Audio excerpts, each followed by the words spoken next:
Bonjour, j'espère que vous allez bien. C'est samedi matin, il est 9h, c'est une belle journée, une belle matinée. Il y a un chien à côté.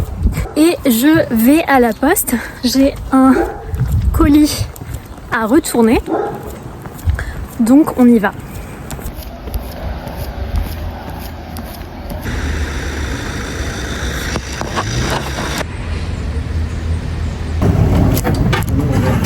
Bonjour.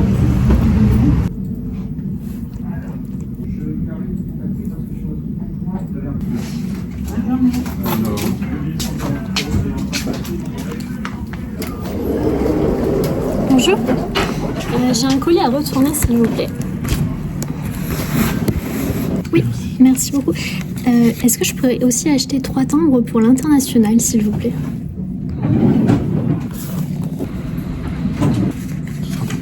Oui, s'il vous plaît.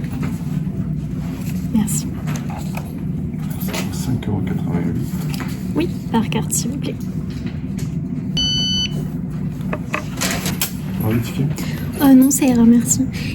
Pour le colis, du coup, je peux suivre avec ce numéro-là? Oui. Sur le site de la Poste? Voilà, c'est la poste de dépôt, ça. C'est D'accord. avec le numéro qui est là. Ok, super, parfait. Merci beaucoup, monsieur. Bonne journée. Au revoir. Une bonne chasse de fête.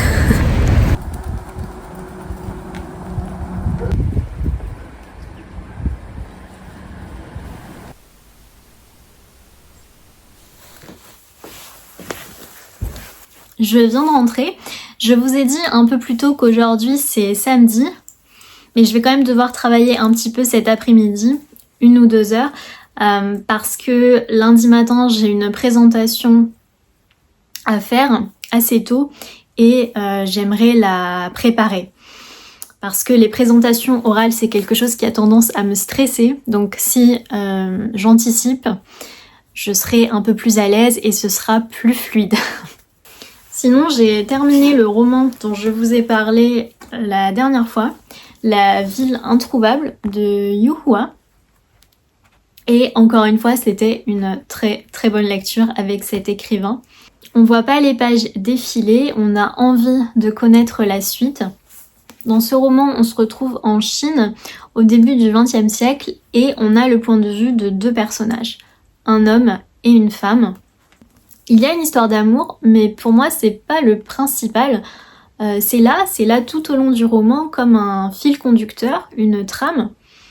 Mais c'est presque comme un...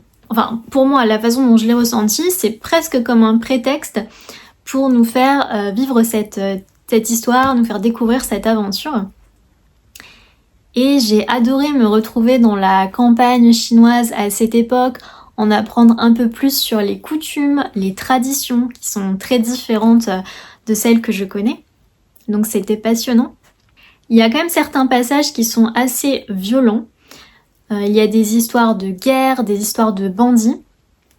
Cet auteur, il a un style assez simple, enfin même très simple, c'est très facile à lire, mais parfois c'est très cru. Et moi j'aime bien ça, donc ça me dérange pas. Mais il y a aussi des passages qui sont très très beau avec beaucoup de sensibilité, beaucoup d'émotions, surtout dans la deuxième partie du roman avec le point de vue de Xiao Mei, la femme.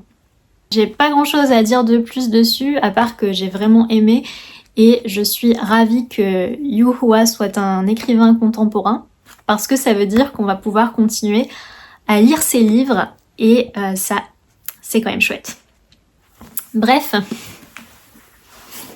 Pour ce midi, j'ai fait des lasagnes aux champignons avec de la béchamel et beaucoup de fromage. Il fait tellement chaud, on peut manger dehors aujourd'hui.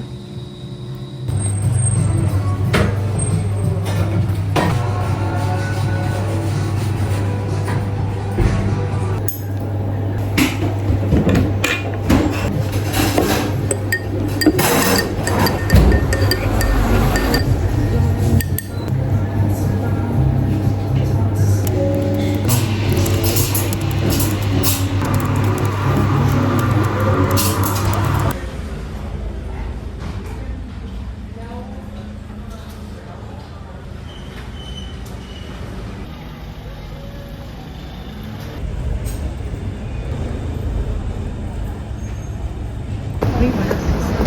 Si, c'est ça.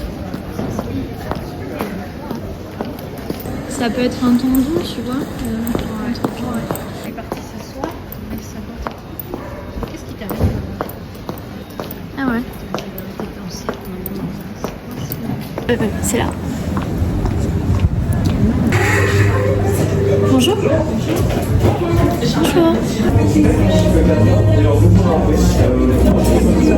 Il y a plein de trucs qui ont l'air bons. C'est des moules de riz. Ça, c'est pas des pâtes. Après, il y a le chou-fleur aussi. Et les tartines, ça doit être bon avec du blé d'Auvergne. Là encore, on peut avoir 2 minutes. Merci. Ouais. Un plat, une boisson à 18 € hors alcool. Il y a Ginger Booster avec pommes, citron et gingembre. Ça, après, t'as de l'énergie pour l'après-midi. Ah oui. Pour aller bosser après. Ce sera 2 fourmis. Moi, dans ma meilleure tartine œuf champignons, s'il vous plaît, avec un jus mixte. Et moi, je vais aussi prendre une formule midi, s'il vous plaît, avec la salade de nouilles et en boisson le Ginger Booster. Merci beaucoup.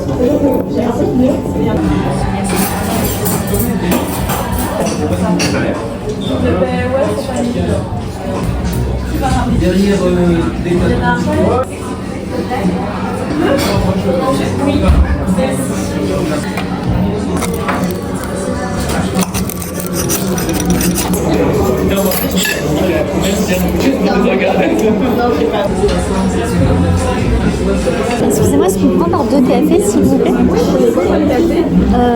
Moi, espresso. 2 expressos. Des desserts?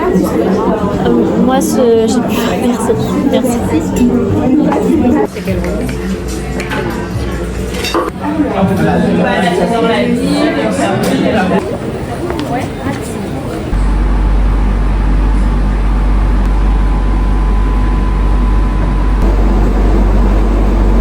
Pour avoir un peu plus d'énergie, j'ai pris un matcha.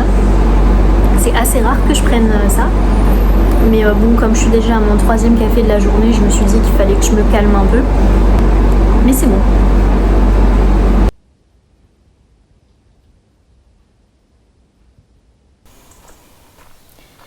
Nous sommes mercredi, il est un peu plus de 17 h. Je n'ai pas du tout fini ma journée de travail, mais je suis venue dehors faire ce que j'appelle ma marche pour rester saine d'esprit. My sanity walk. En gros, je suis venue prendre l'air. J'ai pris mon parapluie parce qu'il pleut un peu et je me suis fait un café allongé, un americano. Et je vais rester dehors au milieu des arbres pendant 1 heure. Ça sonne bizarre dit comme ça, mais ça va me permettre de me vider l'esprit et de retourner travailler sur de bonnes bases. Parfois, quand on bloque sur un problème ou une idée, je trouve que le fait de sortir dehors et marcher, peu importe l'environnement, ça aide, ça permet de débloquer quelque chose. Bon, pas toujours, mais des fois ça aide. Bon, inutile de vous dire que si vous cherchez des conseils en développement personnel, c'est pas à moi qu'il faut demander, hein, mais il y a le soleil qui revient. Comme quoi. Je sais pas ce que je raconte là, c'est... Oh non, cheval. Mais non, mais reviens. Ah.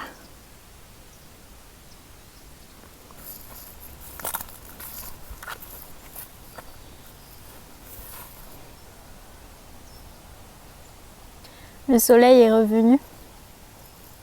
On prend de la vitamine D. Est-ce que je vous montre des champignons à chaque vidéo? Absolument. Je retourne travailler.